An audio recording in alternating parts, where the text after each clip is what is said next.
আমরা যে বিষয়টা সম্পর্কে সবাইকে অবগত করতে চাইছি সেটা হলো সুপ্রিম কোর্ট 28শে ফেব্রুয়ারি একটি গুরুত্বপূর্ণ রায়ে এই রাজ্যের 8জন ডিআরডব্লিউ কর্মী যারা গত 2.5 দশক ধরে শিক্ষা দপ্তরের অধীনে ডিআরডব্লিউ হিসেবে কাজ করছিলেন তাদেরকে আগামী 3 মাসের মধ্যে নিয়মিত করার নির্দেশ দিয়েছে এবং সুপ্রিম কোর্ট বলেছে তাদেরকে বকেয়া বেতন 31% প্রদান করতে হবে এবং নিয়মিতকরণের পূর্বে তারা যে সময়টা কাজ করেছিল সেই সময়টাকে পেনশনের সময় এটা হিসাবের মধ্যে রাখতে হবে।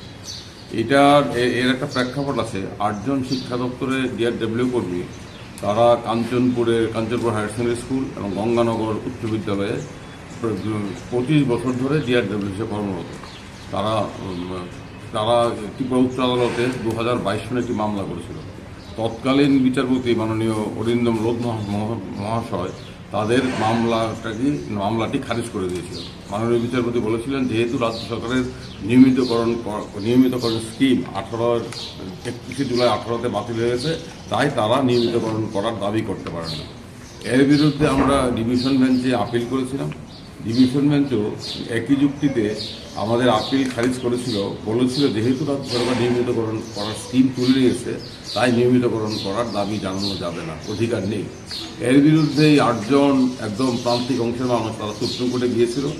আমরা আমাদের বন্ধু সুপ্রিম কোর্টের অ্যাডভোকেট অন রেকর্ড অজিত ওয়াঘে এবং তার আরেকজন বরিষ্ঠ আইনজীবী পারলে তাদের কাছে কৃতজ্ঞ। তারা আগ্রহ সহকারে বিনা পারিশ্রমিকে এই মামলাটি গ্রহণ করেছেন এবং গত 28শে ফেব্রুয়ারি সুপ্রিম কোর্ট অত্যন্ত গুরুত্বপূর্ণ রায় দিয়ে বলেছে তাদেরকে অবিলম্বে 3 মাসের মধ্যে নিয়মিতকরণ করতে হবে। সুপ্রিম কোর্ট বলেছে যে রাজ্য সরকার সুপ্রিম কোর্টের নির্দেশে 2008 সালে স্কিম তৈরি করেছে।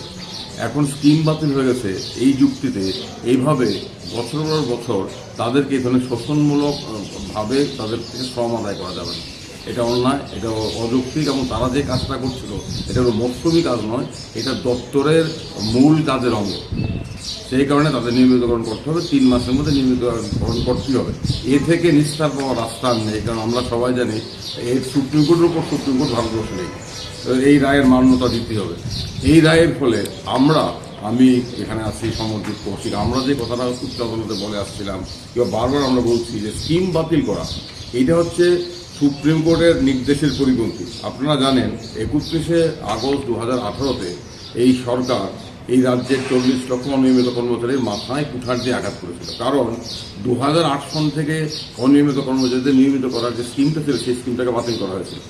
তার ফলে তাদের পায়ের তলার আইনি ভিত্তিটা চলে গিয়েছিল। এরপরে আমরা যখন উচ্চ আদালতে মামলা করেছিলাম, কিছু মামলায় 2021 সন উচ্চ আদালত বলেছিল যেহেতু স্কিম বাতিল হয়েছে, বাতিল হওয়ার পূর্বেই তাদের 10 বছর পূর্ণ হয়ে গেছে, তাদের রাইট ম্যাচিউর করেছে, তাদেরকে স্কিম বাতিল হওয়া সত্ত্বেও নিয়মিতকরণ করতে হবে। কিন্তু 2022-এর পর উচ্চ আদালত ভিন্ন রাইট দিয়েছে, সেখানে বলেছে স্কিম বাতিল হয়ে গেলে আর কোনো সুযোগ থাকবে না। আমরা আমাদের বক্তব্য উচ্চ আদালত মান্যতা দেয়নি, আমরা বোঝাতে পারি উচ্চ আদালতকে। যাই হোক, আমরা খুশি যে সুপ্রিম কোর্ট বলেছে স্কিম বাতিল হলেও তাদেরকে নিয়মিতকরণ করতে হবে। এই সুপ্রিম কোর্টের নির্দেশের ফলে এই রাজ্য সরকারের স্কিম বাতিল করা গুরুতর প্রশ্নের মুখে পড়ল এবং এই নির্দেশ রাজ্যের 40,000 অনিয়মিত কর্মচারীর আইনি রাস্তাটা খুলে দিল। এতদিন রাজ্য সরকার বলতো স্কিম নেই, কিছু করা যাবে না। সুপ্রিম কোর্ট বলেছে স্কিম থাকুক না থাকুক, তুমি তাদেরকে 2.5 দশক ধরে তুমি তাদের কাছ থেকে কাজ দিয়েছো, এটা শোষণ এটা তুমি করতে পারো না। এবং তাদের কাজটা কোনো মৌসুমি কাজ নয়, স্থায়ী কাজ, তাদেরকে নিয়মিতকরণ করতে হবে। আমরা এই রায়ে আনন্দ পাচ্ছি। স্বাভাবিকভাবেই আমরা ত্রিপুরা অনিয়মিত কর্মচারী মঞ্চের তরফ থেকে একজন আইনজীবী হিসাবে আমরা খুশি।